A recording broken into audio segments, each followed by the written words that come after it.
Good evening and warm welcome to all the participants. We are all set for the 217th session on WiseViews. We have with us Dr. Sri Harsha. Good evening and welcome, sir. Namaste.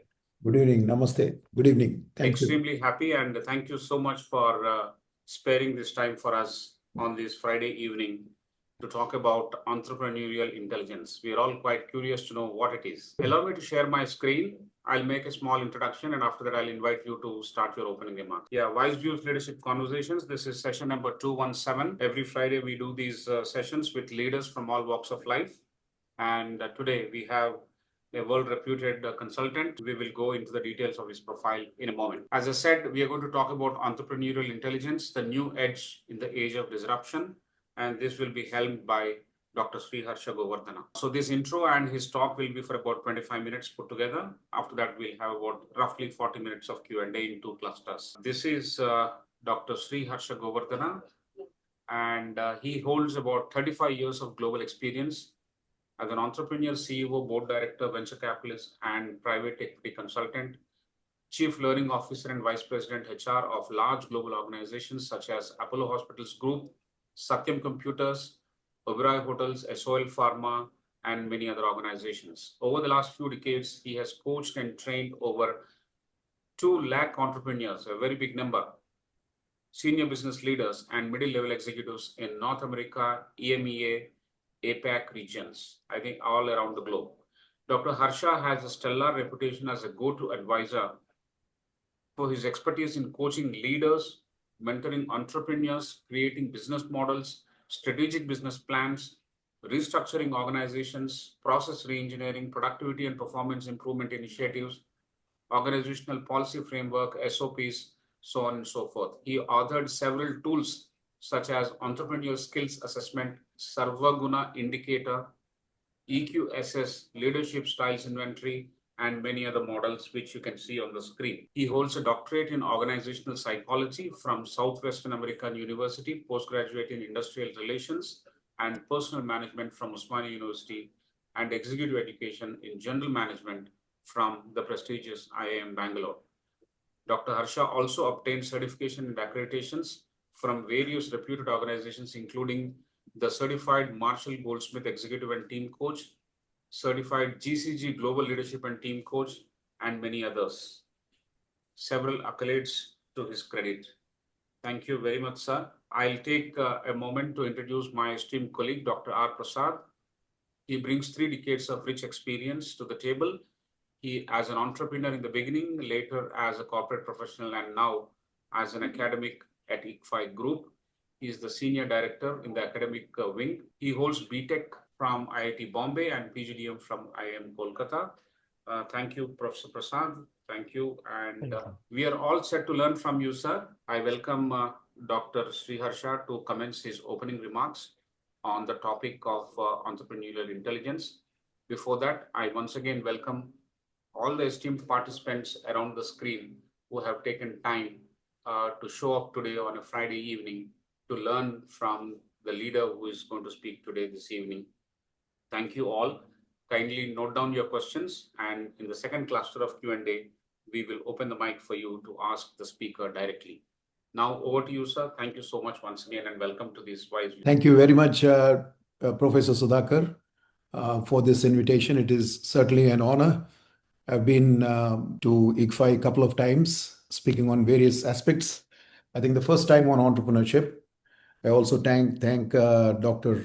Prasad for allowing me to share dais with him, or the forum with him. I think this is online, so online forum with him. So I'll bring up my presentation. So we're going to talk about entrepreneurial intelligence. Basically, the whole idea is this. What happens in entrepreneurship is it's a very difficult journey.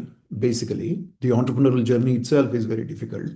Difficult because very consistently entrepreneurs, worry about things that happen in their business. There is this constant worry about what should I do next? What does my idea fly or doesn't fly? If it flies, it is okay. If it doesn't, then what is it? So this is all an entrepreneur goes through in a day in, day out. So what typically happens is if the entrepreneur runs out of ideas, runs out of resources, the thing that he banks on is on himself. The greatest asset an entrepreneur has is his own mindset. So the mindset to bounce back, mindset to succeed in spite of difficulties. This is typically what an entrepreneur does. So my journey has been quite good, coaching many entrepreneurs. Over 600, 575 is the count that I have, but my people tell me that I cross 600. Coaching for a long duration of time. There are coaching that we do for 3 months, 6 months, 12 months, like that. But for more than 1 year, we have crossed over 600 people. Okay, coaching them and turning around their businesses. Sometimes asking people to wind up their business, because things don't work out for everyone. So what I'm going to do now is that I'm going to share my frameworks, the frameworks which I use in a very brief manner. I'll try to pour in as many details as possible, but because of the time that we have, I think it will be brief. And also, I will share my experiences with these entrepreneurs. And I'll try to make it interactive because I will make you think. I don't know, you may not be able to really open up and talk here on this forum. But yeah, I'll make your mind tickle a bit. I'll ask you a few questions which you can put it in the chat. Also, we'll see how we can make it interactive, maybe in the Q&A session. Let us use that Q&A session also well. So the first question basically is, why do people become entrepreneurs? So, this is basically one of the things that everybody asks. Why should I become an entrepreneur?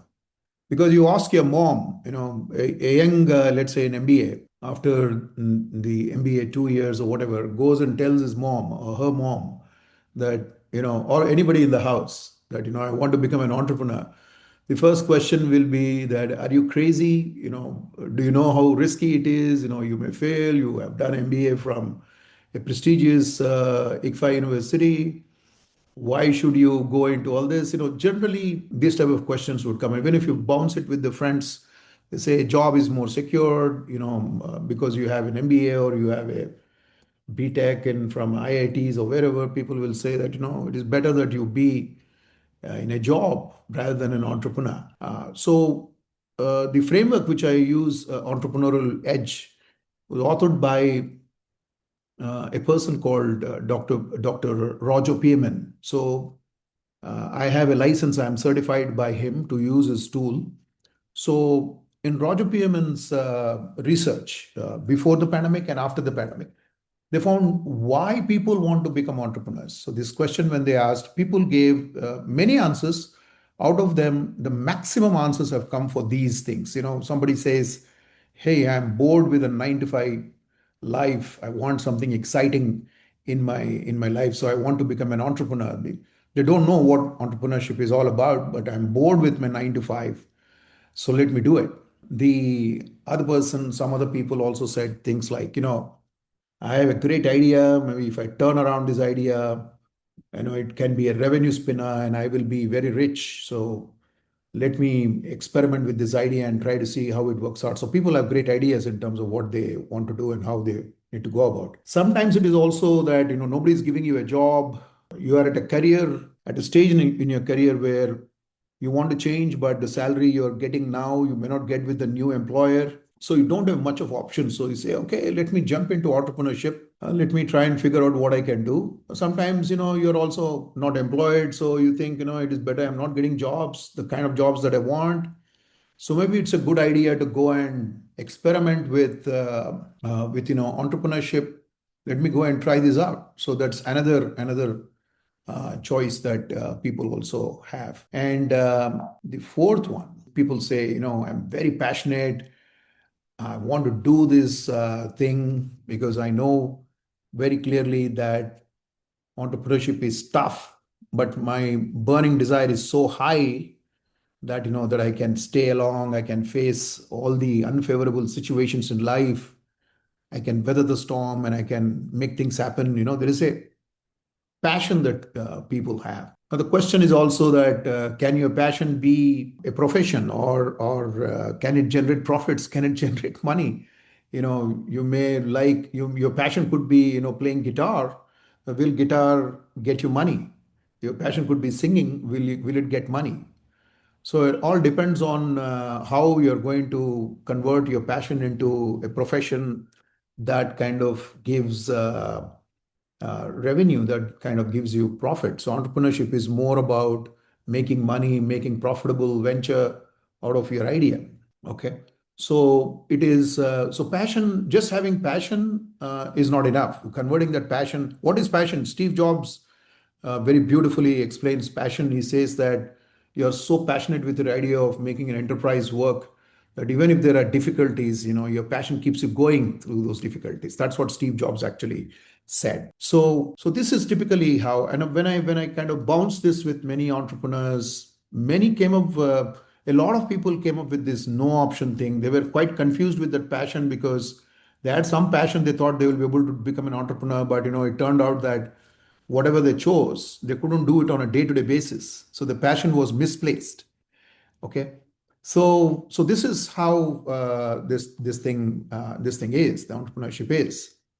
So what is the reality? So if you say passion or anything like that, one of the guys who comes up to my mind is Paytm owner Vijay Shekhar Sharma. He never gave up. There are big stories if you go and see on YouTube and other places. You will find a lot of stories about him never giving up, because when he had a choice of a $10, whether he wants tea or whether he wants a bus ticket, he chose tea, saying, let me not.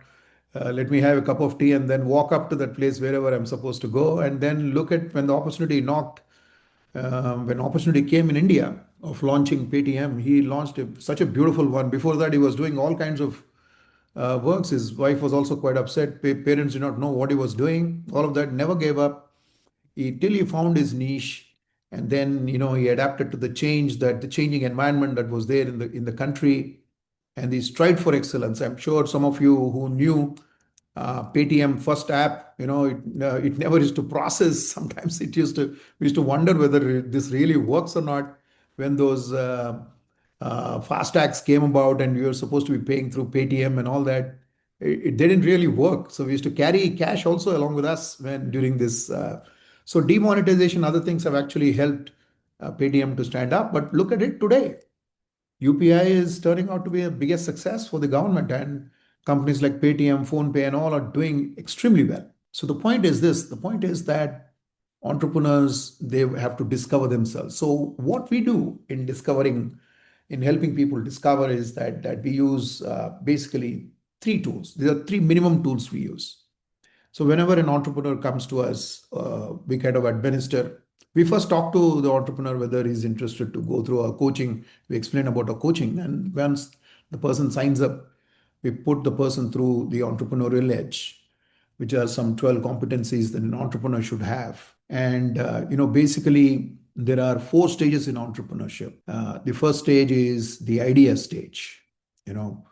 When there is during idea, there are certain competencies that you need in terms of formulating an idea and all of that. In the coming slides, I'm going to tell you all of that. So you need to have competences. The competencies which you require at a startup stage are different from when your enterprise is actually growing. When you take it to the market, when you're growing, once you get the concept right and there is acceptance from the people, so you go to a stage of making it grow. So as you're growing, what typically happens is that there are a lot of different challenges that come with growing. You need to develop a team and things like that. And then comes a stage where the revenues and the organization kind of plateaus, meaning you don't see a growth. There is something going on flat. Absolutely. That is where the organization is maturing, and you require a different set of skills at that point of time. And then if you don't do much, the organization is going to decline. The product that you have today, if you don't keep on inventing every year. Earlier, when I was a student 35 years ago, the product cycle used to be 7 to 15 years time. Today, even in car manufacturing, cars, when I was in 35 years ago, when I was in college. A car, if you manufacture, used to run for 15 years. Even today, car spares are kept for 15 years. Okay, but today, if some part goes away, you don't get a replacement so easily because they have to import it from some place. It's so far off. So every 6 months, every 1 year, you get a new addition in the car. It's so many things change. So radically they have changed. If somebody bought a BMW 4, 5 years ago and if they bought a BMW today, it is so very different. Same is the case with a Kia or a Maruti. So entrepreneurial edge actually tells you where you are on those competencies. Then I use another psychometric assessment tool to basically profile the individual and try to find out where the individual's personality is a problem. In entrepreneurship, one of the things that we have to remember is that there are a lot of unfavorable situations that come across and we need to weather that storm. So in people mindsets are like this. There are some people who want to operate only in favorable situations. Some people are okay with unfavorable situations because they know they need to push through those things. So Sarvagnya indicator is a tool which gives an individual's 10 competencies, how they are on things like the levels of dominance the individual has got, what type of a taskmaster the individual is, what type of, this person is optimistic, what type of a leader the individual is, how he solves conflicts. It gives basically all those profiling of an individual. And then we go to the pure play management part, that is entrepreneur skills assessment. So if you want to be an entrepreneur, then there are certain skills required. So we have 7 skills and 18 sub skills under those 7 skills. If you go to our website, you have all the breakdown. You have a assessment also which you can take. It's not a very expensive one. You can take these assessments online. You can just pay through the online thing we have. Or if you want to see the sample reports, they're available so that, as a student, if you're inquisitive about learning what these competencies are and all that, you can download those free sample reports and then do your research. So these competencies, once we do these competencies, what we do is we have an idea, we get an idea in terms of where the entrepreneur is, and from there we chalk out a plan for this individual. So it's a very customized process. It is, individuals are very different, entrepreneurs are very different. What works for one entrepreneur may not work with the other entrepreneur. So we kind of get those things very clear and then we move on. With that, with this thing, what we do is that we work about, say about 12 competencies in entrepreneurial edge, about 10 competencies in Sarvagnya indicator, about 7 skills in entrepreneur. So what I have done now is that here for you to take away, I said, okay, here are 7 success factors. So what I've done is I've integrated some of those competencies and I'm presenting to you 7 of them.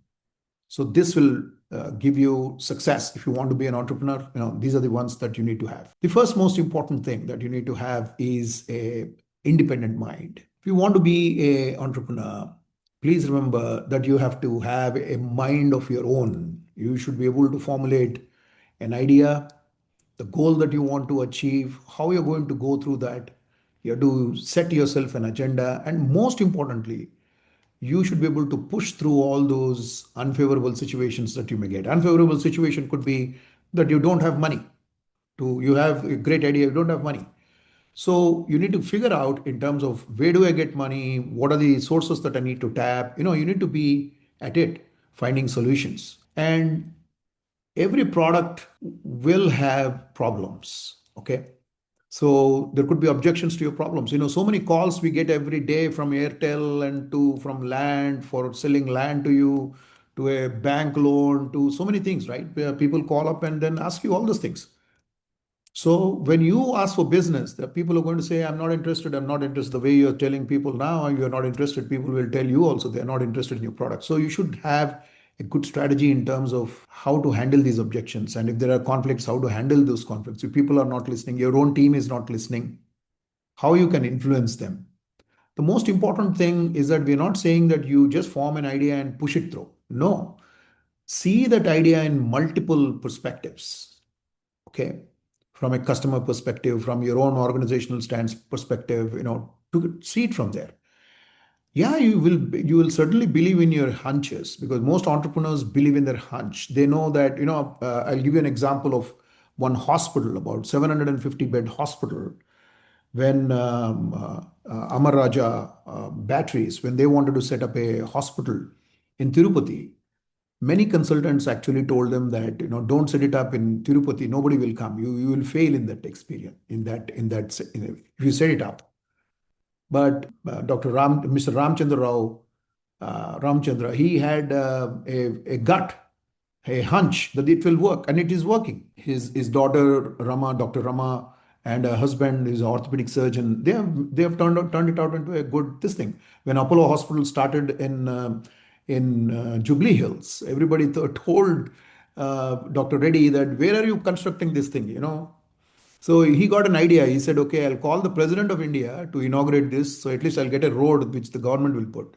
So the government laid the road from Jubilee Hills checkpost to Apollo hospitals those days because the president of India was coming to inaugurate. So things like that. So point is that you have to be on your hunch, but more importantly, support your hunch with data, experiences of other people, and all of that, and make this thing work. So independent mind is a very, very important aspect for an entrepreneur. The second thing is that of risk tolerance. In business, the more risk you take, the more rewards you get. At the same time, if you go a little overboard on the risk, you'll also end up in losses. So it's a pretty thin line between profit and loss. Entrepreneurs are very calculated in taking risks. But the risk is nothing but the results that come out of risk are nothing but a byproduct of the calculations and estimations that entrepreneurs do before taking them. The risk appetite could be pretty different. My risk appetite is, let's say, for 1 crore. Mr. Mukesh Ambani's appetite for the business could be maybe a couple of lakh crores. So my risk appetite is very different from his risk appetite. Okay. It cannot be measured on the same barometer for everyone. It will be very different. But we need to know what risks you can take if you are an entrepreneur, to what level you can go, and what reward that you want. Okay. And then use data, research for taking action. They back their risks with, data. You may think that, if you come up with a food product into the market, it will fly. Sometime back, there was this big idea of cloud kitchens. Everybody was trying to make money out of cloud kitchens. What is happening to the cloud kitchens now? It's not working so well. Okay. So the question is that if I'm going to do anything like that in either food, because food is a business which works beautifully. So if you do like that, then how are you going to do it? For example, take, Samosa Singh. They're selling samosas. Look at the way they have 250 franchisees, I think now. Chayos, for example, look at the way chai is made into such a product, which is like, they can customize chai for you, and they have used a lot of technology in that. The vending machine does a customized tea for you. Okay. So the point is that you can do a lot of things, but you need to trust your hunches and connect the dots. And that's how risk appetite, though it will be very different from person to person, risks can be mitigated and you can fly. But the point is that more risks you take, the better rewards you get, provided those risks are very well calculated and measured and well estimated. And the third thing is knowledge seeker. The entrepreneur has to be a knowledge seeker. So you have a brilliant idea, you want to do something in food, go and seek advice, follow the trends, check it out. Today, for an entrepreneur, it is not only Chat GPT that will give you a complete business plan, but if you ask Chat GPT or Perplexity, if you ask where can I get reports, industry reports where research has been properly done, on ground research has been done, and I can buy those reports. Buy those reports if you have money. If you don't have money, go to people who can give you advice. Okay. Explore ideas, enjoy testing. One of the most important things that these entrepreneurs do is they enjoy testing their idea. They want to be realistic there. They want to do a reality testing of their idea. They're emotionally very strong. They know that if the idea is not going to fly, okay, I'm not going to go with it. They're not so much emotionally attached. Though entrepreneurs are pretty emotionally attached to their enterprise, their ideas, and all that. But at the same time, they separate. They are emotionally intelligent enough to keep that emotions a little far away when business comes to play. So that is what they do. And they pursue new technologies, alternative ways of doing things. And it is so important that, they know that they are always, one of the things is they do this knowledge seeking because they go to these forums, go to seminars, attend industry related forum meetings to get new ideas, look at different scenarios, even those which are unexpected things that can go wrong. They are very good in those things. So knowledge seeker, a entrepreneur who is a knowledge seeker, actually is very successful in his enterprise. The fourth one is action oriented. Action oriented is this person always puts goals, high goals, pursues stretch goals, and demonstrates a very big, very good commitment to achieve these goals and puts the full energy into it. Okay, and stretch goals, of course, are pretty common in most enterprises.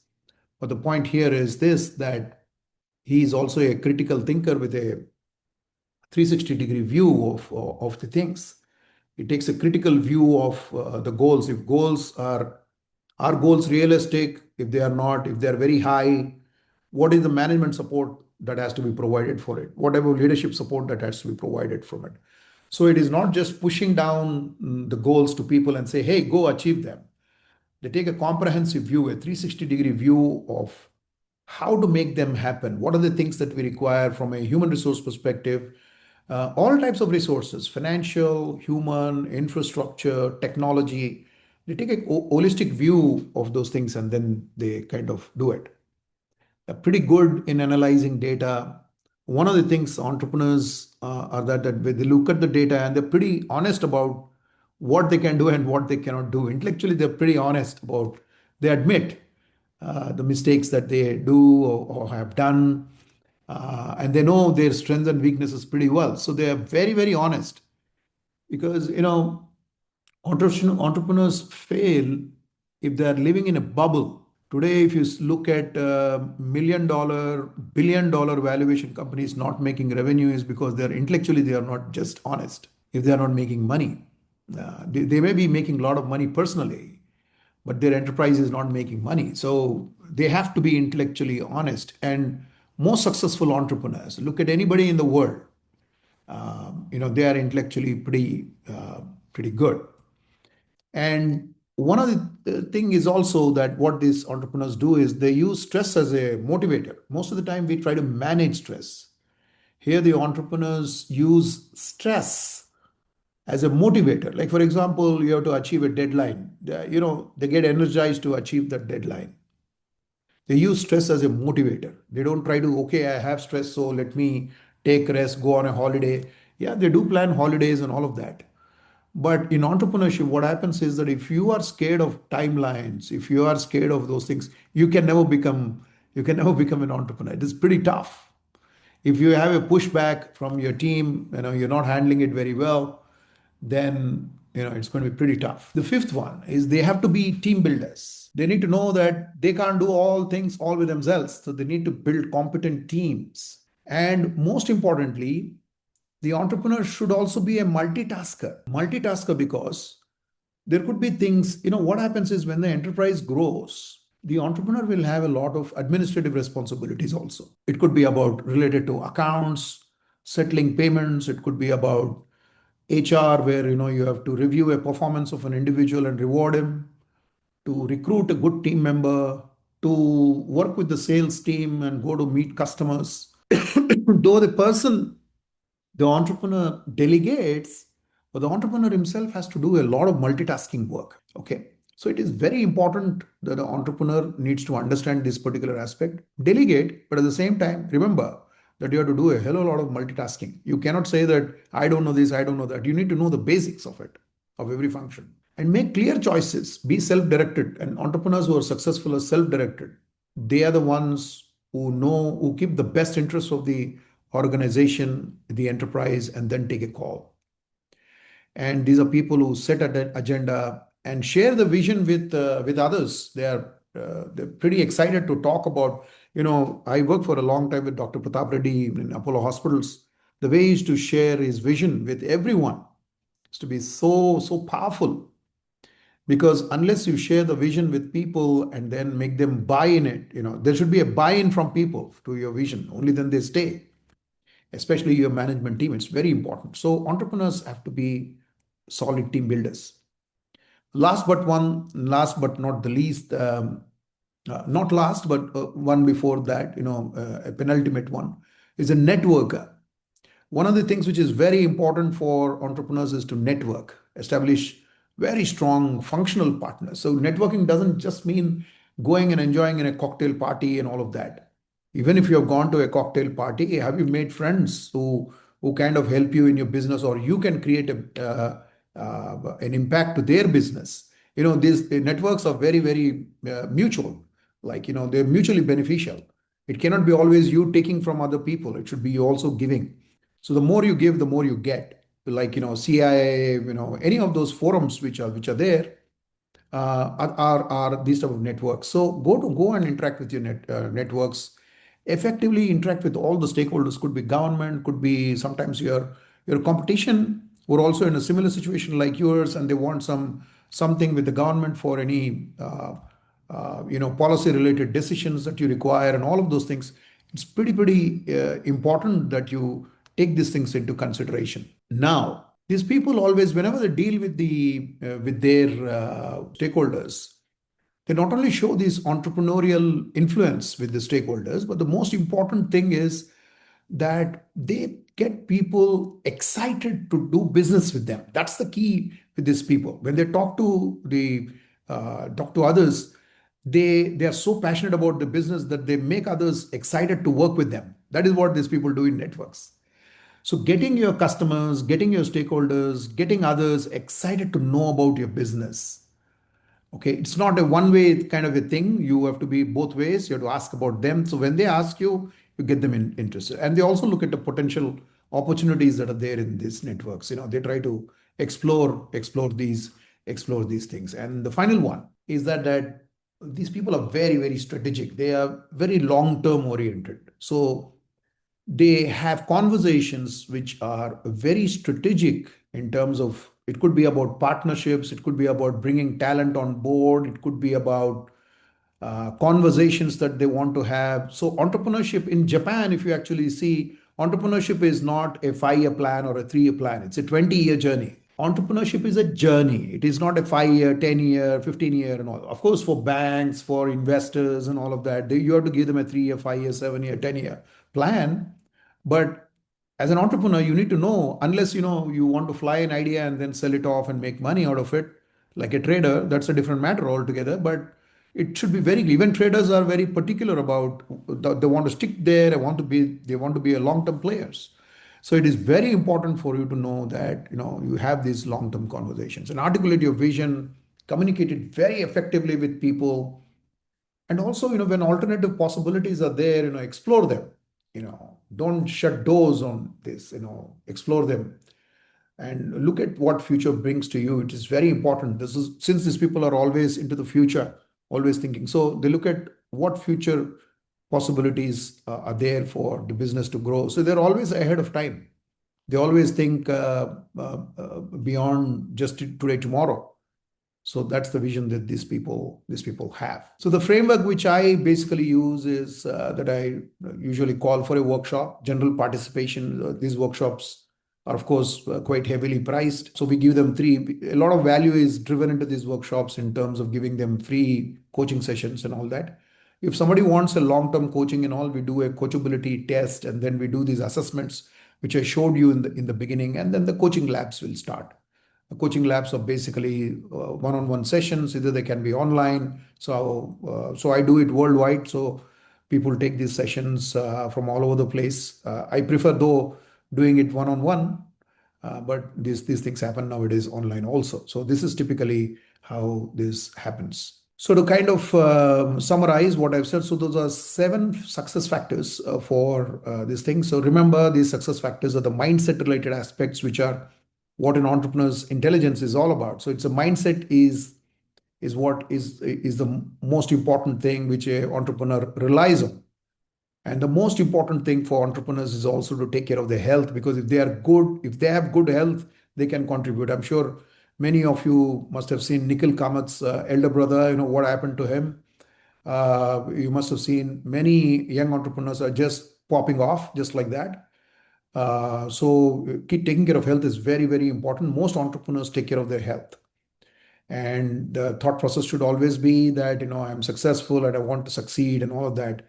And they always get a coach or a mentor, to kind of help them to bounce their ideas, because entrepreneurship sometimes can be pretty lonely because you're an independent thinker. Sometimes you also want to bounce ideas with someone. So they usually get coaches for different aspects of life. If it is business, they get a business coach. If it is yoga, they get a yoga coach, depending on the scenario and all of that. So that is what this is all about. And these are my contact details. And I'm sure I'll be very happy to address any of your questions that you may have. So this is what it is.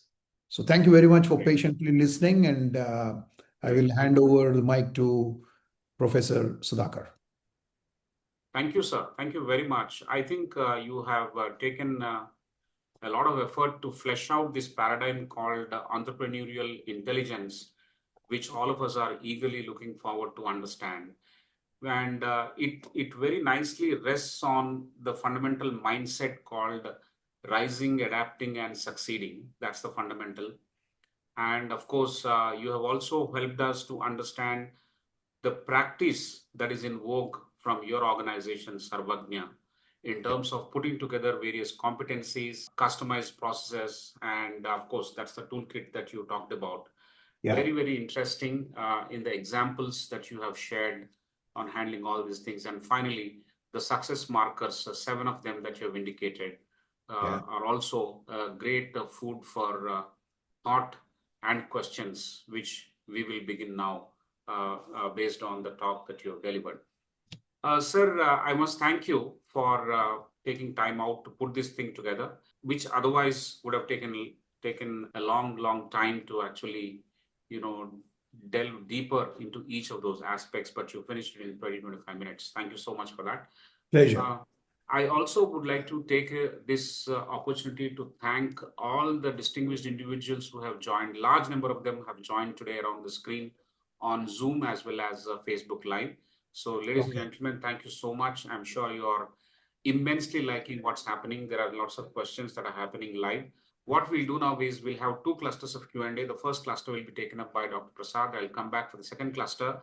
Hold your guns, write down your questions, and I'll open the mic during the second cluster for you to talk to the speaker directly.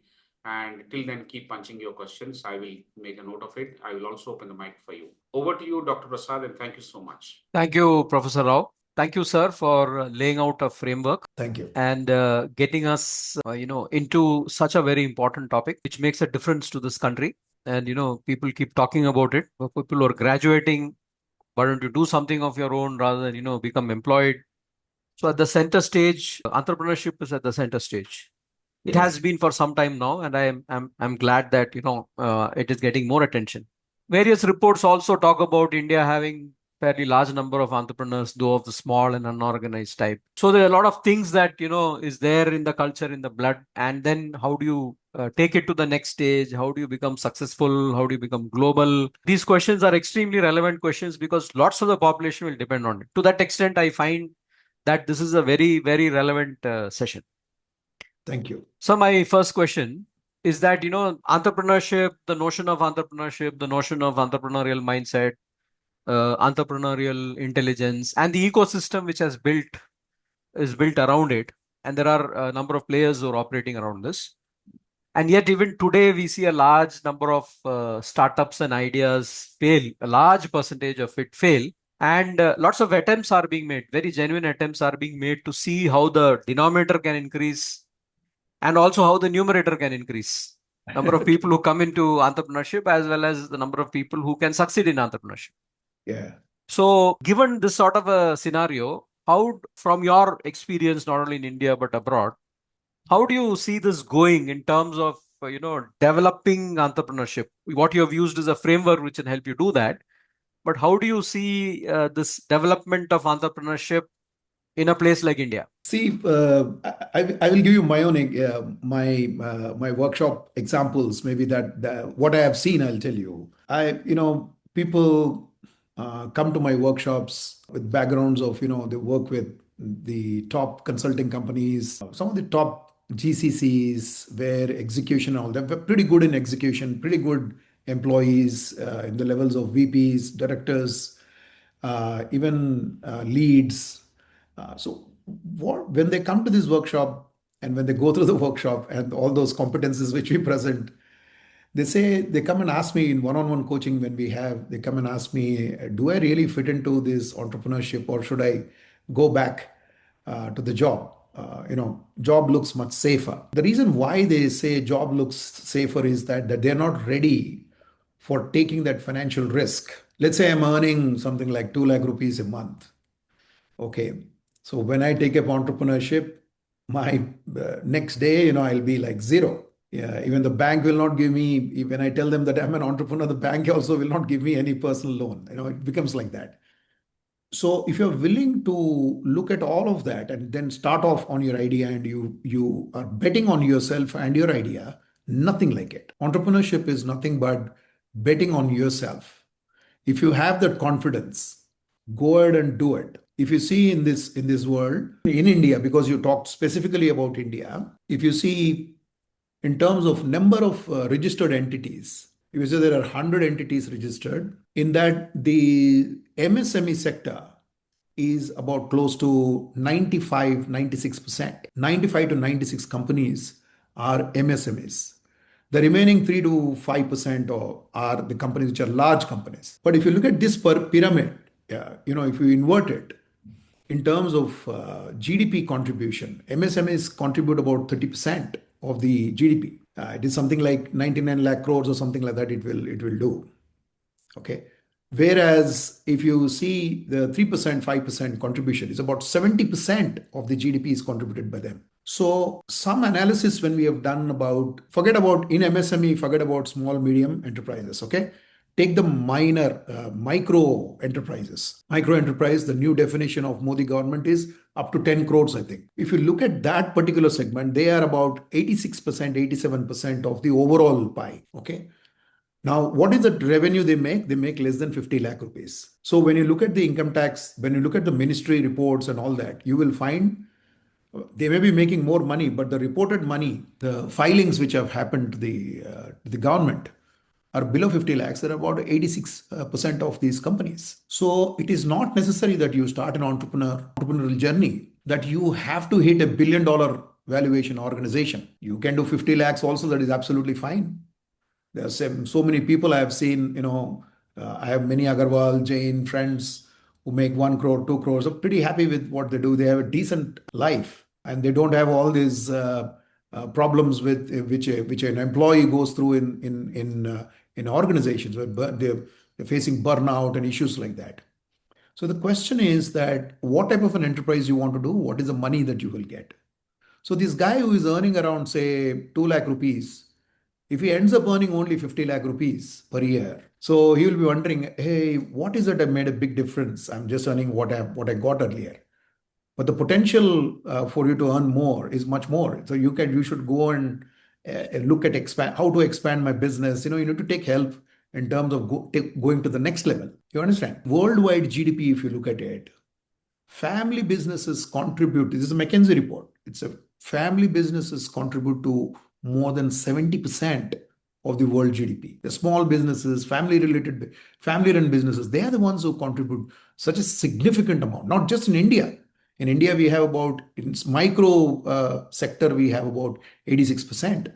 But at a global level, 70% of businesses come like that. So and there's nothing wrong in starting an enterprise. You should know that how it actually flies. That's the most important thing. Thank you for giving us some insights into the landscape of how these businesses are structured and where the contributions come from. And that also opens up a larger number of questions in terms of entrepreneurial development and how to target it better for overall effectiveness. I'll now come to the next question. And this is about, now in this itself, you have a landscape and there are many segments. So you have this, the consultant who is getting something and now he's aspiring to do a business. And Yeah. maybe, so that's one segment. And then you've got the example you took about Agarwals and Jains, okay, they're okay with the 1 crore. And then you have people who are in the 50 lakh segment. Now, if you need to develop this intelligence, and you need to look at it from various segments, each of these, because, for instance, being an institution, we also want to foster entrepreneurship, and you had a session there, and you have a landscape of people there who come from different segments. So when you Yeah. look at development of entrepreneurship with respect to the frameworks that you have put in, what is your suggestion on how to go about doing that? To start off as an entrepreneur, is it what your question is? Well, you have a large audience which comes to you or to our institution who may be looking at entrepreneurship, Okay. and that's there are various segments out there. From what Mm. you have said, there are various segments, and the Yeah. same approach will not work for Correct. all. It won't. It won't. It Yeah. won't work. Yeah. So under such circumstances, how do you develop entrepreneurship? Because the larger problem, you're doing it in a certain way. Yeah. Yeah. Now, when you look at so many institutions which today are talking about entrepreneurship, the government is also saying do something about it, True. True. Yeah. right? So how do you go about development of entrepreneurship in this context? See, you took that example of, I took that example of Agarwal, and you also contributed to that. If you look at Agarwal's, Jains, and all of them, they not only run crores of 1 crore, 2 crore businesses, but they also run in thousands of crores of businesses. That community is such that, from see, the point is this: if I'm one Agarwal and I have a business of 5 crores, my son, if he's getting, or my daughter getting into this business, starts at 5 crores, whereas an employee starts at zero. I started at zero and built up whatever I did, but my son, if he's getting an employment, he starts with zero and then he builds up. Okay. So that's why those communities, they make sure that, you go out, study whatever you want to do it.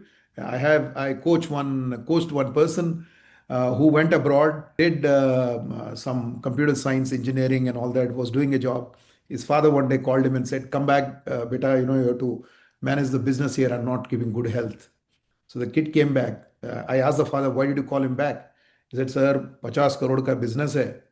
वो कितना कमाता है उधर America में, ये 50 करोड़ को 100 करोड़ भी बना सकता है अगर इधर है तो." The age is on his side. Okay. And all the luxuries and all that, you can enjoy much better here. So the point is, they are built like that. Okay. The families are built like that. Now, coming specifically to first time becoming entrepreneurs. So there are certain things that are very, very, apart from those 7 things which we talked about, that you need to have the independent mindset to all the way to being strategic and all that. These people have to be, an entrepreneur need to learn, I would say, 5 aspects to make it very simple. And just 5 aspects are very important. Number 1, what is that idea that you have? What is that idea that you have? Do you want to start a samosa business? You want to make it like Samosa King? So if you say, okay, my idea is this, then you need to understand what is a value proposition, why people would want to pay you for your service or product. That question needs to be answered.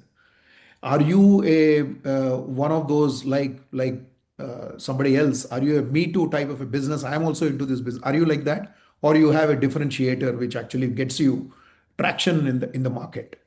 What type of segments that I am going to address? What is my total size of the market, and what is that I'm going to service? What size I'm going to service? I'm not using technical jargon. I'm trying to make it simple language so everybody can understand. Okay. And then what type of regulations, market conditions, competition, all of those things are there for this idea. Can this really fly? So that is one aspect of it. The second aspect of it is that of how do I get these customers? What is that I should do? What is the sales engine that I need to put in place so that I get those customers? So it is not only about knowing who your customers are, but putting a engine that works on a periodic basis, on a day-to-day basis, to acquire these customers so that you start hitting revenues. So the third aspect is your money part of it, which is what money I need to make my business sustainable, what are my costs, how am I going to make this, is this revenue that is going to come, is it on a continuous basis or not? This is one angle of it. And the fourth angle of that is, what is the kind of organization that I need to create to service my idea? and to get my revenues, which I'm looking at. So for that, you need to know what type of infrastructure that you need. You need to know what type of people you need, what type of an organization that you need to set up in terms of managing them. Is it a small one or a big one? Let's say you are starting something in fashion industry. You just saw Misho doing pretty well today. I think they must have been oversubscribed, but today if people have invested in that, you'll definitely get a 20% return is what everybody's saying. But you want to do something like that, Misho, which is so much targeted to cheap clothing, they will give you good quality clothing at a lower price. So all these people in villages and all that, aspire to wear those fashionable dresses and all that. So the segment is so different. So to run an organization like that, what is it I need? What type of tech I need? All of that. And the last one is, how am I reinvesting? See, most of the time I've seen entrepreneurs, they make a little bit of a profit, they immediately go buy a big car and then celebrate it. Okay. But Peter Drucker says that the profit you got is to be supporting your investments for the coming years. That's what Peter Drucker, in essence, said that. His words were very different, but Peter Drucker said that long time ago. Long time ago, when I was a student, I read that. Okay, he probably may have said it in 70s or maybe 60s. I don't know. So they are golden words that he spoke. So an entrepreneur will have to have an overview of all these things. As education institutes, you need to tell them, refine their ideas, see where their customers are, how they make money, whatever organization they need to put up. When they make money, how they're going to invest, what are the things. So if you handle these 5 things from ICFAI perspective, I think you will churn out entrepreneurs in a big way. I'm sorry, I'm taking a lot of time Yeah, to yeah, yeah, answer yeah. your No, question. yeah, it's absolutely essential. And I think now I'm just going to pivot that question. See, if you Yeah. look at, people who join programs, including, one of the programs we call the online MBA, and I know of the BBA program that we run as well as the MBA program in campus that we run. A lot Hmm. of people are already entrepreneurs.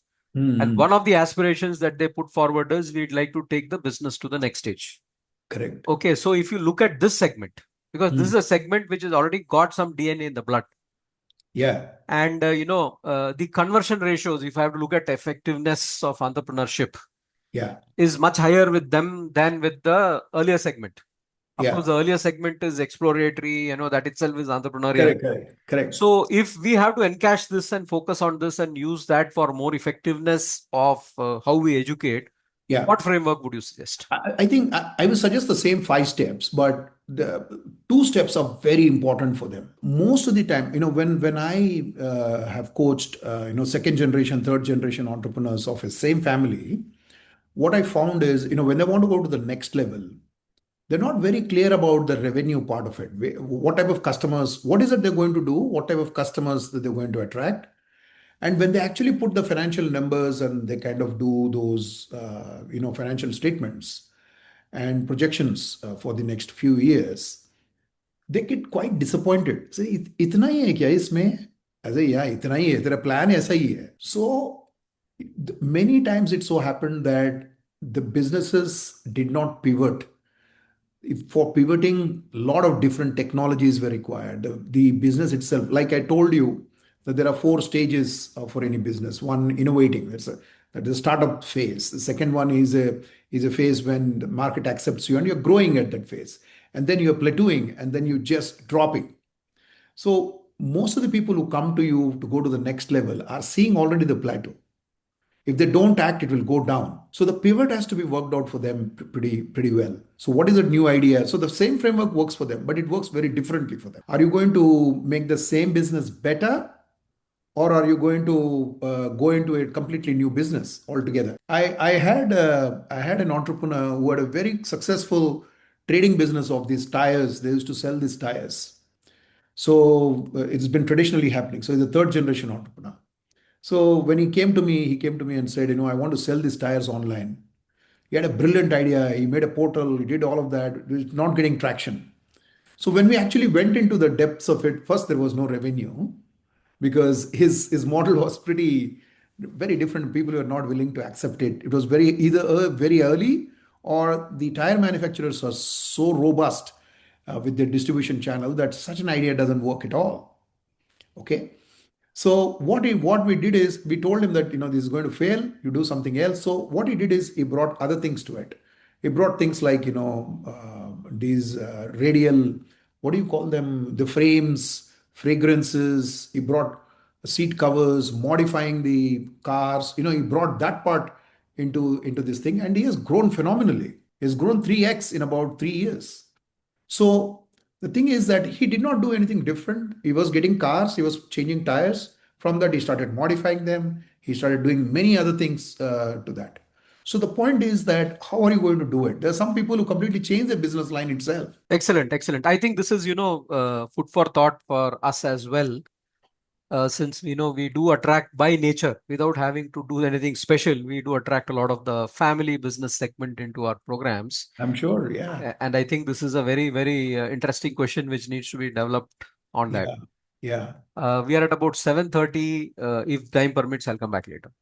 Sure. I'm okay for any time. There are 3 questions which are from Satyam, Mohit, and Yes, from sir. Kumar, I think there. Yeah. Yes, sir. Thank you. Thank you very much. I'll take those questions. Just as a mid-session summary, we are looking at entrepreneurial intelligence as a lens, and it is, I guess, correct me if I'm wrong, is applicable to all the 3 big broad segments of entrepreneurship or stages of entrepreneurship. For example, it is applicable equally, although the dynamics are slightly different at various stages. Number 1, the startup stage. The startup entrepreneurs, the dynamics are slightly different. And the second one is the startup entrepreneurs, I meant the first gen entrepreneurs. The second is at, say, family business kids who are planning to, pivot already existing ones or start with that 5 crore level, as you mentioned in your example. So they could be second gen or they could be gen 3. That's the second segment. Third one is those established entrepreneurs. When I say established, they would have spent a large number of years into that, irrespective of their revenue and the size of the business. They could be 1 crore also after 20 years, but consistently 1 crore. Yeah. And they could be first gen, second gen. That's a different matter because they've already spent about 10 to 15, 20 years. Yeah. So entrepreneurial intelligence is applicable with different levers for all these 3 broad segments. That's what I have understood. Correct me if I'm wrong. You're absolutely right. Correct. Okay, so then with that basis of summary, we'll move forward. I have one question. Now there is a barrage of questions. Therefore, I will cut down my questions and allow people like Shailesh and others to take questions directly. Okay, sir. Yeah. So my question is in a kind of a simplifying language. Also a corroborative kind of a question, although you have explained enough.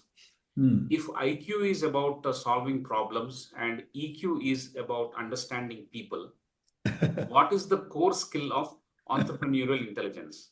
Both. If you look at Elon Musk, the level of IQ that he presents in whatever he talks is brilliant.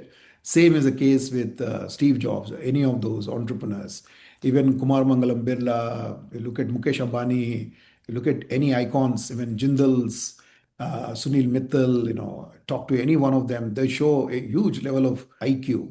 So IQ is required for an entrepreneur because he has to take decisions. So he has to be very analytical, he has to take decisions. So IQ is that part. Emotional intelligence is they will be taking decisions, they have to influence those decisions, they have to consult people. Satyam Ray was talking about 360-degree view. So when they have to take a decision, they consult everybody, all stakeholders, they consult them and take a decision which will actually help not only just push their idea through, but also make people buy into that particular idea and then make it fly. Okay, so it is very important. What I think, not necessary that my employees will also take it. I have to talk to them about what practical difficulties they will face to execute my idea. So it works like that. So taking a 360-degree view is that talking to all your stakeholders and then coming up with a view. Great. That's fine. It's both, and we have to execute depending on where it is and take it forward. Yeah. Sir, one last question from my side. This is called creeping greed syndrome. Okay. I see a room and I ask a question. So okay. You have, I'm quite smitten by this fact that you have coached large number of entrepreneurs around the world. Yeah. Across geographies, across continents. Okay. What do you see the major difference in the entrepreneurial mindset of entrepreneurs from other regions vis-a-vis that of India? See, I will tell you from my experience. So, if you see Australia, US, a bit of UK, Ireland, UK, uh, yeah, not so much in Canada, but if you look at these countries, for them, raising money is pretty easy. See, I have a company here in India, I have a company in Perth in Australia. For me, it was pretty easy to raise funds in Australia. It was very difficult. I started off with a private limited company, and of course, later on we realized that we don't need money to raise. But the point is this: the point is that we, I found initially pretty difficult to raise funds because we wanted to get into tech and all that. Luckily, when I had a lot of money, I started an online business before pandemic. Pandemic killed it. We were supposed to make a big thing out of pandemic, but in pandemic we couldn't we couldn't really survive. Okay, we were more looking at ourselves, surviving as a human being. That was a priority for me. Anyway, the point is this: the point is that you will find that talent is very in India. Talent is very good. The big opportunity in India is the scale at which you can do business. If you do anything India centric, you will do phenomenally very well. There are many sectors in which you can make a lot of money. So it is not that we are falling behind. The only thing that we have a little bit difficulty is in getting capital to start the business. But you can always, the growth is pretty the growth opportunities in India are pretty good compared to any of these countries that I mentioned. We are far ahead of them. And the kind of scale that we have, number of people, if you're looking at any business, look at the scale. I think India can offer quite a lot of this thing. So we're going to dominate this space. Great, sir. Great. That's the point I'll take home. The growth potential in India, based on Huge. the scale as well as the talent, is immense compared to that in other countries. But of course, Yes. raising funds is a bit difficult, Bit on a difficult. comparative Yeah. note. Yeah. Yeah. Yeah. Yeah. I'll now open the mic for Mr. Satyam Ray to ask his question, although you have partly answered that. Let him Yes. get the opportunity. Yes, Mr. Satyam. So my question is like how entrepreneur think like very in 360 manner. How the view will come from that. See, there are two stages at which 360 will be different. If you're just starting up an enterprise, 360 view would be that your who are 360 for you. Number one, your customer is one part of it because you're on the opposite side of your customer. You're servicing them. Then, if you are thinking of a few partners, then they are on your side. So you have to see the other side and your side. And who are all the key stakeholders in that? You have to list them and then take feedback from them. For example, you wanted to start a clothing business. I'm just telling you something, textile business you want to start. Okay, something like Misho you want to start. So you will go and ask the customers, you do some survey, find out, okay, I'm trying to bring out these kinds of things, will it work? And they tell you, okay, if you bring in this type, it will work, or this type, it will not work. You go to some shopkeepers, you go to some people who are already supplying to Misho. You go and ask them. There are plenty of them in Hyderabad who supply to Mintra and others. If you do YouTube, you'll get plenty of people who actually have big factories where they manufacture different types of textile material for Mintra. So you go and ask them, can you supply it? At what rates you will supply? I'm looking at like this. Then you talk to your partners. Then you go to a bank and ask, I want a loan. Can you give me? So bank will say, okay, what is the collateral you're going to see? So you may be having a house, go and talk to your dad, ask him, can I put your house on mortgage to raise? So stakeholders you need to identify and then do it if it is a Okay. business. If you're already in established business, then you have to talk to your if you have a board, then you have to run it by your board. Same customers and all that, you let do it. You also need to talk to your sales team, your HR team, because HR may have to bring people, sales team about the market, and you have to product development team, you have to sit down with them and try to see fashion. You may have a fashion team, so you have to go and talk to them. So you need to identify these and then get a view. And then based on that, you have to take a call as to what you're supposed to be doing. If you already have an idea, you tell them, look, this is what is an idea. How can we make it better? They will give you input on that. Then you go to the next level. That's how it is. The Great. main thing is that after Yeah, please the go ahead. continue. The main thing is the one person playing a role of every part of the segment of the department. I'm agree with it. But why there is a risk then? If he's playing a single role in complete entire business and is going for n number of work in whole of the business, then why there is a work? Word come like a risk he is bearing. Like he's very for sure about the event where he's going for. Because the concept and target is very clear now that what to do in business, what is the main strategies. So, in spite of taking that 360-degree feedback, I gave you an example of Amar Raja Battery Rise. They went ahead and started a hospital there in Tirupati. Everybody told him, don't start. It is functioning beautifully. You Yes, know, Dr. Pratap Reddy, Apollo Hospitals, everybody told him, Kahan jungle mein rakha rahe ho bhai, business, in Jubilee Hills, it will never work. But today you see Jubilee yes, is in the middle of the city. So yes, it right, is right. not necessary that, you have to, as an entrepreneur, you have to bet on your ideas. And that is a risk you're taking. If the money goes And that's down a the no. drain, it is your money that is going down the drain. Your employees are not, they'll say, okay, They're I'll not search for bearing. another job. You understand what I'm saying? Mhm. You will Yes, I take their got it. input. Why you're taking their input? See, Oyo today employs some of the best talent in the world. They have people who are Mhm. from Harvard, Stanford, and all that. Why did he do Yes, like that? Because his company is one of the largest hotel management company in the world. Okay. So he yes, said that, I need to have people who are top class. And he bought back his shares also in the company. 70% he owns today. Why did he do that? yes, He did that because he wanted the best of the people to advise him. yes, So the question is this, the question is that there are some entrepreneurs who think I have a good product, isko chalane ke liye I need a sales guy.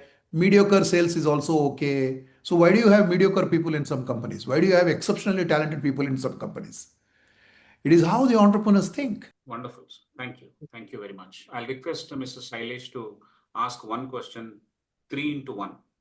All right. Namaste, sir. Thanks for a wonderful content. My question is, with the rise of gig economy, right, which already offers so much of autonomy to the individuals, what is the distinct value of entrepreneurship in that context? Oh, you asked a very powerful question. Can you repeat the question?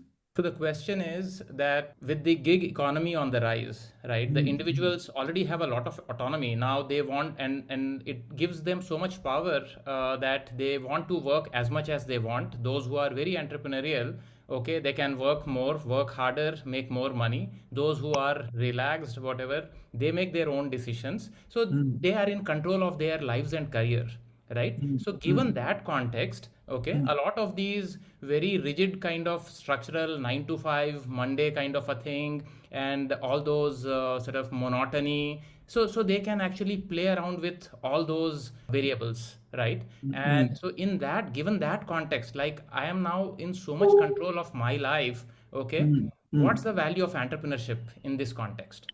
He's already entrepreneurial. He's finding different ways of making money. But the point is of ethical issues would come in that. First thing is that if you are employed by somebody, your entire mind space is given to that particular company. Let's say you are employed by my company. I expect that you completely work for me, not make money on the side, unless I allow you to do that. It is my constitutional right, and I can enforce it on you. I can terminate you. So all this moonlighting and all that, is illegal in Indian context. Okay, that is number one. Second, if you have such an entrepreneurial, see what you're doing is you're doing a side hustle. Entrepreneurship is not a side hustle. Remember that. मैं IT में काम भी करूंगा और शाम में Uber भी चलाऊंगा, उसमें भी पैसे बनाऊंगा, इसमें भी पैसे बनाऊंगा. सुबह उठ के 8 बजे मैं डिसाइड करूंगा how much money I will put it in the stock market. शाम तक वो पैसे निकालूंगा, डे ट्रेडिंग करूंगा. करो भाई. Who is stopping you? But if you want to become an entrepreneur, then the skill sets are completely different. If you want to do a side hustle, कुछ भी करो, no problem. All right, sir. Thank you. That takes care of the question actually very well. Yeah, it may not have answered in a satisfactory manner, but that's the reality. Yeah, that's the reality. I think Yeah. it's a bit hard, but at the Yeah, same time, the reality is hard, and therefore the realities answer are is always hard. Entrepreneurs have to be intellectually honest. They need to know that a side hustle wala business. If you are an entrepreneur, if your employee is doing that, you will not allow it to happen. You want 100% of him. Unless you think, okay, मेरा सब policy है 9 to 5 मेरे पास काम करो, 5 के बाद में whatever you do, I don't give a damn, then that's a different matter altogether. But no entrepreneur would do that. Maybe loosely, there is a parallel to this. There's an individual who is finding time at his own sweet convenience to walk in the evenings and say that he's gearing up for a competition. No, he talked about a nice word actually, I think Sailesh, right? So he talked about gig. So I am employed for that gig. So when multiple gigs come to me, so I'm a consultant. Right. So that's what. So entrepreneurship is kind of the gig economy allows you some kind of entrepreneurship already. So in that context, why do I even need to go and set up this whole enterprise, hire people, think 360 and all of that? Pretty simple, pretty simple. If you are doing a gig work, then you are doing some work which is specialized to you, right? Because of which you're getting revenue. What is the guarantee that people are going to pay you continuously? If somebody cuts you by 10% or 20%, people will go there. Why will they come to you? So the question is this, the question is you have a shelf life. In entrepreneurship, you try to see what is that shelf life? How can I make it longer? So that's what I was saying. It's a 20-year game. Gig is a small game. Gig is a 5-over match, not even T20, 5-over match. Okay. So you want to play a 5-over match, then the skills required for that are completely different. But you have a shelf life. So think about it. I think that's addressed reasonably well. Okay. We'll now take a question from Ms. Suma. Over to you, ma'am. To become an entrepreneur, the step is to become a financially independent. Speak louder. Financially independence is more needed, much needed thing. Financial independence. Common man who doesn't have any business background.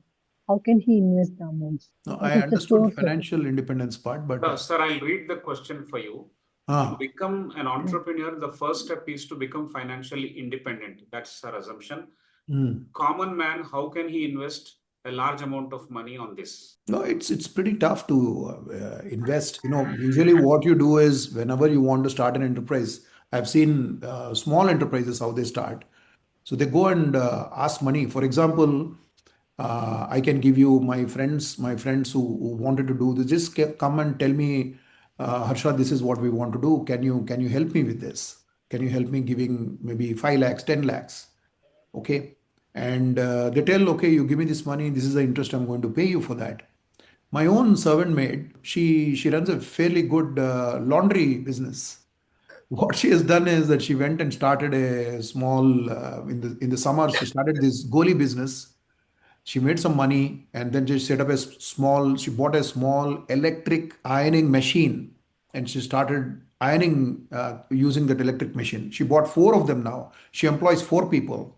And now she brought this huge industrial cleaning. So she's cleaning for a few hospitals. She came to me and asked me, sir, meeku hospital connection telusu kada, have hospital connection. Can you get me connected to some hospitals, small hospitals, which can give their linens, which I will wash and give it back to them. So, she started like that. So anybody can start. I talked about a person who came for domestic help in my house, now an entrepreneur.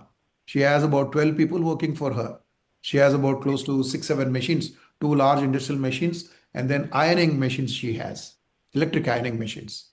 So the point is anybody can do it. It all depends on how do I go about that unfavorable situation. What is unfavorable situation? I can't raise money. I went to bank said no. If bank said no, is it the end of the world? No, I'll go to my friend, I'll ask him. So if you have money, you invest it. But if you don't have money, you have good idea and you know that it is going to work and you have done a 360 review of that, please go and then raise money from your friends and family. They are the ones who will give you.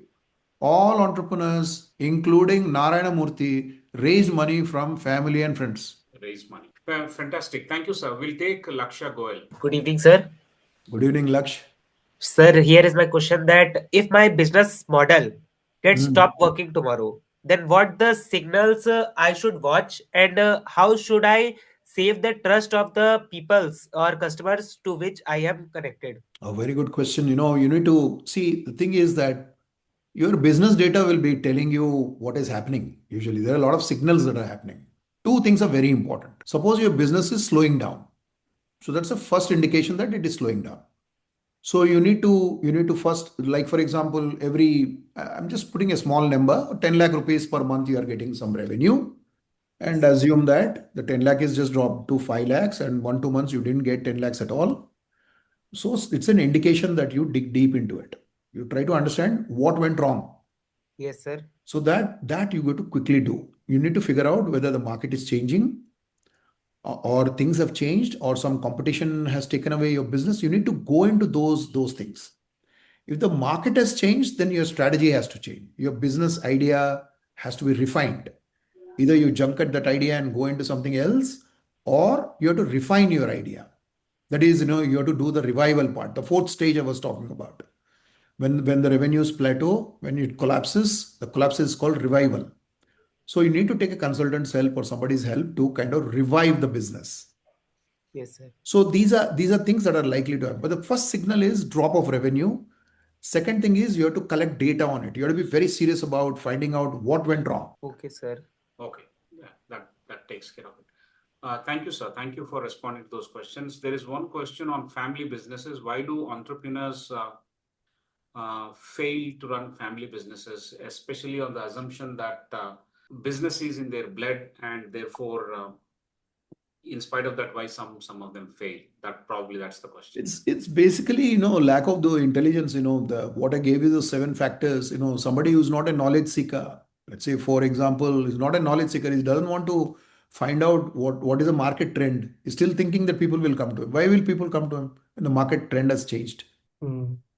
See, in your own locality, when you walk around, you will know, अरे इधर एक shop था 1 year back, अभी नहीं है. Last month इधर shop था, वो भी नहीं है. What happened? If they have grown, that is fine. But many people wound up also, right? So business is pretty risky. You have to be at it. See, in business, you need to know 2 things. Whether you want to be an investor, because nowadays what happened, Roger Payman has done a survey after the pandemic, and he said entrepreneurs have become classified into two categories. One, entrepreneur is an investor. So he will give money, he will put the money, and he will play only the role of an investor. So he is no longer an entrepreneur. There is another entrepreneur who actually works in his business. Day in, day out, he works in his business. He makes sure that it makes money. He's calling them as entrepreneurs. In most large companies, when I was working in Apollo Hospital, I was given a business to manage. I was a CEO there, so I was given a business to manage that. So I used to run it like my own company. So I was an entrepreneur, though money was not mine. Money was Apollo's, but I was running that business. So today, you go to any large organization, there are CEOs who are not the first generation owners. They are employees who have been elevated to the CEO level position, but they run the enterprise like an owner. Okay.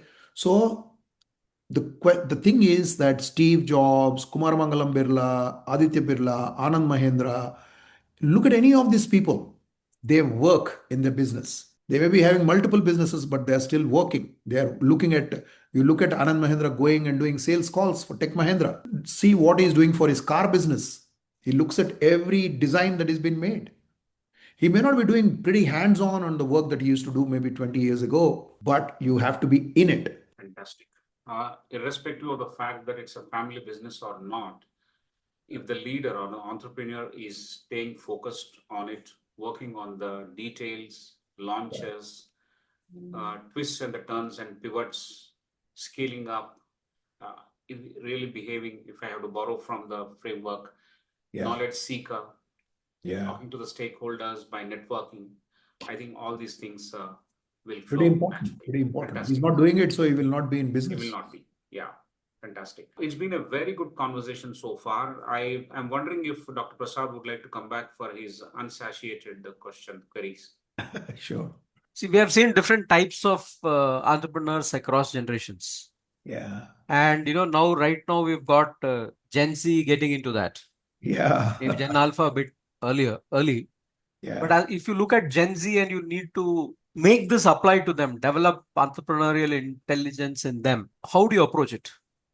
See, there are 2 things I have seen in Gen Z. There are some people who come to me, these are 2 second generation, third generation entrepreneurs. The dad is taking coaching and suddenly he feels, मेरा लड़का को भी लेके आना है, sir आपके पास coaching के लिए भेजूंगा. We see these things. People who are with 100 crores, 1,000 crores, 4,000 crores. I've seen a Gen Z in a 4,000 crore business. So, and right now the coaching going on for two young kids who are Gen Zs. One good thing is that they are pretty independent minded. Okay. Anything you ask them, they back it, they tell their idea and they back it with some report or something, because they're the ones who use the networks pretty well in terms of, platforms that are there, socially available information, all of those things. So they're pretty good at that. The level of knowledge that they have is phenomenal. Now, what we encounter with them mostly is the issues related to the IQ part is well taken care of and all that. That's not an issue. The EQ part is a major problem. Getting through with people, having difficult conversations, influencing people. These are business is not pretty easy. Some sales calls which they could have actually closed if they were little persuasive. They left it in between and came back. A senior pro will actually show them that, look, my kar kya hai? You didn't do it, I did it. Okay. So all they need is maybe that once they have exposure, they'll be pretty sharp, very sharp, because they start early, life will teach them a lot of lessons. Okay. My lessons are very different from your lessons. It's always like that. So they will certainly be pretty smart. I found pretty smart people. Excellent. I think, what we are saying is that time will give them the exposure and Time will develop give the them exposure. patience. Okay. Yeah. I've seen some of these people who come, they tell me, "Arey, my father is not listening to me, sir. Itna acha idea hai. Aap bhi okay bol rahe. I don't know why my father is not agreeing to it." I said, "Why are you not having conversation with him?" "No, I will not go and talk to your father. You talk to your father." So this fellow takes the idea and goes there. He says, "Arey, tere ko nahi malum, tera coach ko bhi nahi malum. This is the problem. This is the problem. We did it last time. I lost so much money. But if we have to do it like this. So next time you go to coach." So there are quite a lot of things that life lessons. It is so deep. That's the reason why you have to do a 360 view. You have to go and check with others. You have to go. You may be having a brilliant idea, but it has to be validated, right? It is not Excellent. idea that flies. It is the execution of that idea that flies. That's the key. Absolutely. Yeah. And So in the I process, think the communication angle is also added because the father generation thinks in a different way and wants his concerns to be addressed, and the children generation are looking at it. Yes, they've got value, but kind of Yeah, alignment needed is not yet come in. absolutely. Marshall Goldsmith says, you do stakeholder coaching. So with this guy, we told him, okay, we'll do stakeholder coaching. बोला, करेगा क्या? मैं बोला, तुम्हारा stakeholder से मैं बात करके पता करूंगा तेरा problem क्या है. So father tells me that ये तो बंदा ऐसा ही पैसे जला देता है. He goes here and there. वो काम पे focus नहीं करता. ऐसा है, short sighted है. He has got a huge list of things to say. So when I tell him, sir, एक बार तो हुआ ऐसा, but it is not always like that. So in family business, this is because the dad knows the son pretty well and the son knows the dad pretty well. But there are some dads who really take care of the children. They groom them into the business. One jeweler, I think he does something like 120 crores turnover. When he's a fifth generation jeweler, his father, I believe, once this fellow said, okay, I stopped playing cricket long time ago. So he said, okay, Dukan mein aake bait. So he's just every day coming to Dukan and sitting down, doing nothing. Then he told him, okay, he gave him the gold and he said how to see the gold. First, he made him discipline. Time pe aa tu, dukan pe aa. That is what he taught him. Then one day he gave him white paper bundle and he said, isko count kar. It was like, that Karate Kid type of thing. His father was grooming him like that, like Karate Kid. yes. So he was counting. One day he really gave him a 100 rupee bundle and he told him count kar. He gave him those days, of course, we used to have that 1,000, 2,000 rupees note. So he gave him that money and he said, count. So he said, sir, जब मैं actual note लेके count कर रहा था, जब मेरे को पता चला नशा क्या है पैसे का. Because एक दिन मैं 1 करोड़ रुपया count करा. He had a machine, but he counted. His father taught him how to count. किसी के पास गया, machine लेके नहीं आता ना, तो you go there, he will give you money, you collect it and come. That's it. You need to know how to count. So, trades are very, very different. So today that guy, he knows about jewelry, he has factories, which brings all this. One of his companies listed. He does so many things. I think that also brings out the point that for such businesses, there is a need for somebody who, in the middle, who can bridge the gap in communication. That's the example that you gave. Yeah, yeah, And yeah. not all parents are, may group. Yeah, yeah. And So they also lots also, of family Hmm. offices which are coming up, and then the next generation is getting into making their money through family offices, as you were saying, in a different way. Yeah, yeah, yeah, absolutely. Yeah. Very, Huge very thanks for that response. And I think a lot to understand there.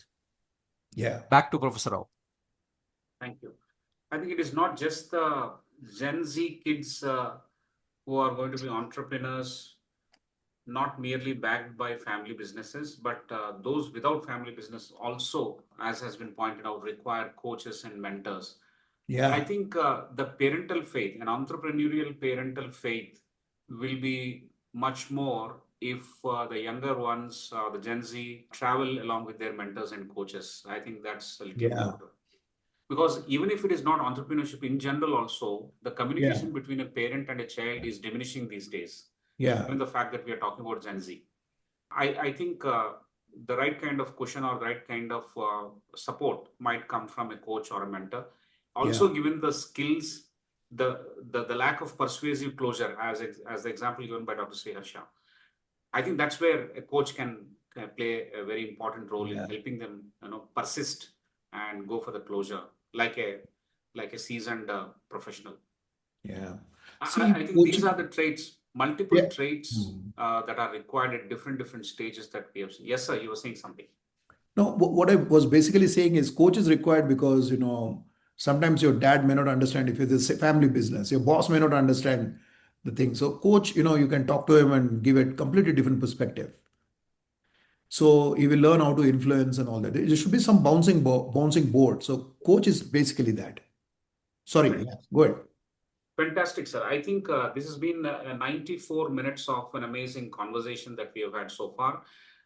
By far, this is the longest conversation we have had in the recent times. Okay. Across 217 conversations we have had, this is probably in the recent times the longest one, most meaningful. It talks about a new paradigm with with seemingly known parameters, uh, competencies, toolkits, but then one has to actually do it, and that's where Yeah. it comes. A lot of things we think that we know. We also think that we have business and entrepreneurship in our blood, but we don't do a lot of things, right? True. So the desire clubbing with execution matching with all set of parameters, and then also clubbing it with networking and seeking more ideas, supporting your hunch with the data, and of course having multiple perspectives from various stakeholders. All these things are continuously required, whatever be the stage of the business. There could be certain reasons why the startups fail. Say 95% of the startups fail. That's the statistic thrown out in public right now. Yeah. And the reasons identified, the biggest reason identified is that not that they don't have a valid problem solving situation at hand. They have that. But I think a large number of them fail because they are not able to put the team together. They are not able to share Mhm. their vision with the next one person also.